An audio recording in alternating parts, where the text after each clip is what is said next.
Deputy Commissioner Jongkari Bhoi District u Abilash Baranwal ula penmi ya ka hukum hapo ka section Chispa Rupulai jongka BNSS ka Khang ya ka jing Thang ya ki Khlaw hakani ka ayong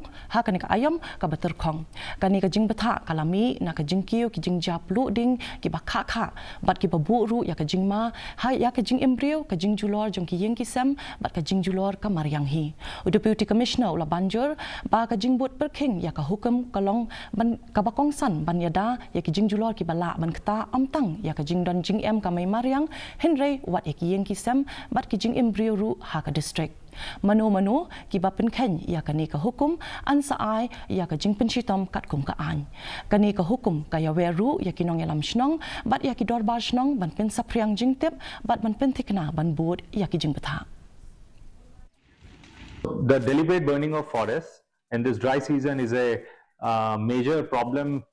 faced by the district, as a result of which the district administration has issued an order under section 163 of the BNS, wherein we have prohibited all the deliberate burning of forests within the jurisdiction of the Bhoi district. This we have done to protect forest regeneration, simultaneously to protect the lives of humans and wildlife, and simultaneously to prevent air pollution from taking place. Ka new trip Achik National